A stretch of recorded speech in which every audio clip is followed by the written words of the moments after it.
So ಅದಾದ್ಮೇಲೆ cinema release ಆದ್ಮೇಲೆ ಈಗ ಇನ್ನೊಂದು ವಿಡಿಯೋ ಅವ್ರ ಬಾಯಿಂದ ಬಂದಿರೋಂಥದ್ದು ಇನ್ನೊಂದು ವಿಡಿಯೋ ಹೇಳ್ತೀನಿ ಕೇಳಿ.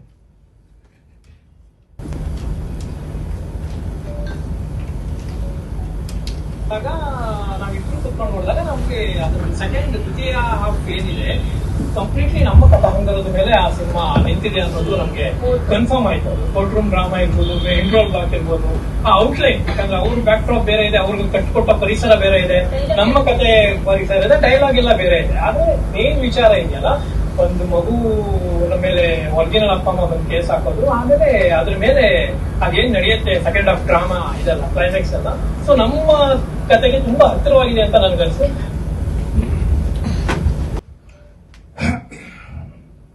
ಸೊ ಕೇಳಿಸ್ಕೊಂಡ್ರಿ. ಈಗ ಅದೇ ಆ ಥ್ರಿಲ್ಲರ್ ಸಬ್ಜೆಕ್ಟ್ಗೆ ಬಂದ್ಬಿಟ್ಟು ಸರ್ ಇವ್ ಕತೆ ಸೇಮ್ ಮಾಡ್ಬಿಟ್ಟಾರೆ ಸರ್. ಏನು ಸರ್ ಕತೆ?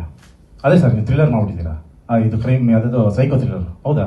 ಏನು ಮಾಡಿದ್ದೀನಿ ಸರ್? ಇಲ್ಲ ಅವ್ನು ಎಲ್ಲಾದ್ರೂ ಕೊಲೆ ಮಾಡ್ತಿರ್ತಾನೆ ಸರ್. ನಾನು 15 ಸಾವಿರ ಹೇಳಿದ್ದೀನಿ ಸರ್, ನಾನು ಸೈಕೋ ಥ್ರಿಲ್ಲರ್ ಮಾಡ್ತೀನಿ, ನಾವು ಕೊಲೆನೇ ತಾನೇ ಮಾಡ್ತಾನೆ, ಇನ್ನೇನು ಮಾಡ್ತಾನೆ? ಇಲ್ಲ ಸರ್, ನಾನು ಅದರಲ್ಲಿ ಪೊಲೀಸ್ನವ್ರು ಹುಡ್ಕೊಂಡ್ ಬಂದಿದ್ದ, ಇದರಲ್ಲಿ ನೀವು ಪೊಲೀಸ್ನವ್ರು ಹುಡುಕ್ಬಿಡ್ತೀರಾ? ಕೊಲೆ ಆದ್ಮೇಲೆ ಪೊಲೀಸ್ನವರೇ ಬರ್ತಾರೆ, ಇನ್ಯಾರು ಬರ್ತಾರೆ? ಏನಾದ್ರೂ ಲಾಜಿಕ್ ಇದೆಯೋ ಹೇಳೋ ಮಾತಲ್ಲಿ? ಅಲ್ಲೇ ಯಾರೋ ಮೀಡಿಯಾದವ್ರು ಪಾಪ ತುಂಬಾ ಚೆನ್ನಾಗಿ ಕೇಳಿದ್ರು, ಸರ್ ಸ್ಕ್ರೀನ್ ಪ್ಲೇ ಏನಾದ್ರು ನಿಮ್ ತರನೇ ಇದೆಯಾ ಅಂದ್ರು. ಇಲ್ಲ ಸ್ಕ್ರೀನ್ ಪ್ಲೇ ಎಲ್ಲ ಏನಿಲ್ಲ. ಹೌದಾ, ಓಕೆ ಸರ್. ಸೀನ್ಸ್ ಯಾವ್ದಾದ್ರು ತಗೊಂಡಿದ್ರಿ? ಇಲ್ಲ ಯಾವ ಸೀನ್ ತಗೊಂಡಿದ್ರು? Okay sir. ಡೈಲಾಗ್ಸು? ಯಾವ ಡೈಲಾಗ್ಸು ಇಲ್ಲ.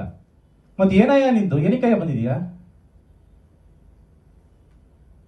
ಲವ್ ಮಾಕ್ಟೇಲ್ ನ ನಿಲ್ಸಿ ಗೆಲ್ಸಿ ಪ್ರತಿ ಒಂದು ಎಫರ್ಟ್ ನಾವು ಎಷ್ಟು ಹಾಕಿದೀವಿ ನಮಗ್ ಗೊತ್ತು. ಅದು ನನ್ನ ಲವ್ ಮಾಕ್ಟೇಲ್ ಇವತ್ತೇನು 2019-20 ರಿಲೀಸ್ ಆಯ್ತು, ಅದನ್ನ ನೀವು ಬರೀ ಸಕ್ಸಸ್ ನ ನೋಡಿರ್ತೀರಾ. ಆ ಲವ್ ಮಾಕ್ಟೇಲ್ ಆಗಕ್ಕೆ ಹಿಂದೆ 10 ವರ್ಷ ನಾವ್ ಏನ್ ಕಷ್ಟಪಟ್ಟಿದೀವಿ. ಆ ಲವ್ ಮಾಕ್ಟೇಲ್ ಸುಮ್ಮನೆ ಆಗಿಲ್ಲ, ಆ ಫ್ರಾಂಚೈಸಿ 3 ಸಲ ಸುಮ್ಮನೆ ಬಂದಿಲ್ಲ. ನಮ್ಮ ಎಫರ್ಟ್ ಅಷ್ಟು ವರ್ಷದಿಂದ ನಾವು ಹಾನೆಸ್ಟ್ ಆಗಿ ಎಫರ್ಟ್ ಮಾಡ್ಕೊಂಡು ಬಂದಿರೋದಕ್ಕೆ ಇವತ್ತು ನಾವು ಬಂದಿಲ್ಲಿ ಕೂತಿರೋದು. ಇವಾಗ ಯಾರೋ ಬಂದ್ಬಿಟ್ಟು ಅನ್ಬಿಟ್ರೆ, ಯಾರೋ ಚೆನ್ನಾಗಿ ಕೇಳಿದ್ರು ಪ್ರಶ್ನೆ, ಸರ್ ಏನೋ ಡೈಲಾಗ್ ಇದೆಯಾ? ಯಾವ ಡೈಲಾಗ್ ಇಲ್ಲ, ನೀವ್ ಅನ್ಸತ್ತಲ್ಲ. ಸೊ ಇಲ್ಲಿ ಆಕ್ಚುಲಿ ನಾನು ವಾದ ಮಾಡೋಕ್ಕಿಂತ ಅವರೇ ಎಲ್ಲರೂ ಹೇಳ್ಬಿಟ್ಟಿದ್ದಾರೆ. ಅಂಡ್ ಇನ್ನೊಂದು ತುಂಬಾ ಚೆನ್ನಾಗಿ ಹೇಳಿದ್ದಾರೆ ಆಕ್ಚುಲಿ. ಸರ್ ಏನಕ್ಕೆ ಬಂದಿದ್ದಾರೆ ಸರ್, ಏನ್ ಬೇಕು? ಇಲ್ಲ ಯಾವ ಕಥೆಗಾರರಿಗೂ ಯಾವ ರೈಟ್ರಿಗೂ ಅನ್ಯಾಯ ಆಗಬಾರ್ದು ಸರ್.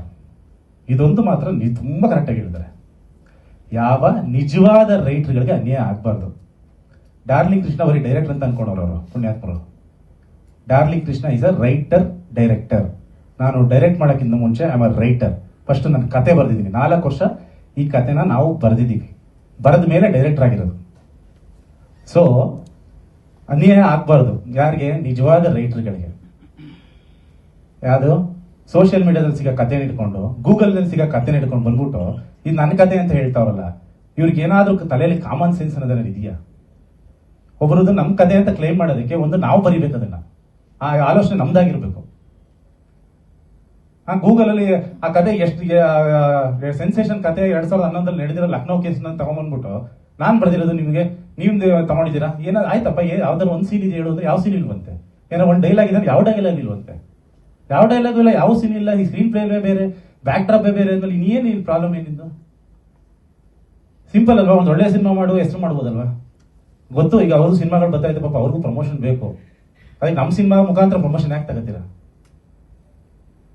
ನಾವು 2010 ಒಂದು ದಿನನೂ ಒಂದು ಸದಿನೂ ಬಂದ ಈ ತರದೊಂದು ಪ್ಲೇಸ್ ಮೆಂಟ್ ಮಾಡಿಲ್ಲ ನನ್ನ ಜೀವನದಲ್ಲಿ. ಫಸ್ಟ್ ಟೈಮ್ ಬಂದಿರೋದು ಈ ತರ.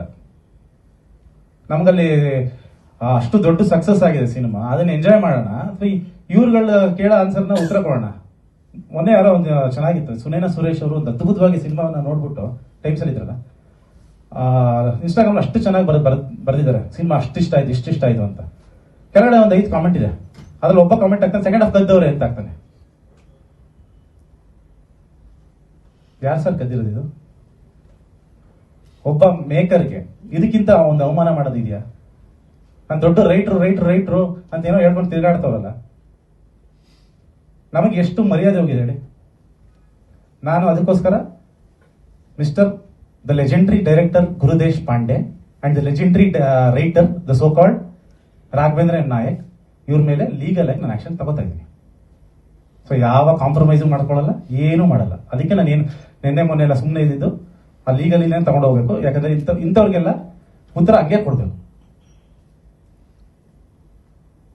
ನಿರ್ಭೀತ, ನಿಷ್ಪಕ್ಷಪಾತ, ವಿಶ್ವಾಸಾರ್ಹ ಸುದ್ದಿಗಳಿಗೆ ಮತ್ತೊಂದು ಹೆಸರಾಗಿರುವಂತ ನ್ಯೂಸ್ 18 ಕನ್ನಡ ಈಗ ಆಪ್ನಲ್ಲೂ ಲಭ್ಯವಿದೆ. ದಯವಿಟ್ಟು ಇಲ್ಲಿರುವ QR ಕೋಡ್ ಅನ್ನ ಸ್ಕ್ಯಾನ್ ಮಾಡಿಕೊಂಡು ಆಪ್ ಅನ್ನ ಡೌನ್ಲೋಡ್ ಮಾಡೋದಕ್ಕೆ ಮರಿಬೇಡಿ. ನಿಮ್ಮ ಬೆಂಬಲ ಹೀಗೆ ಸದಾ ನಮ್ಮೊಂದಿಗಿರಲಿ. ಧನ್ಯವಾದ.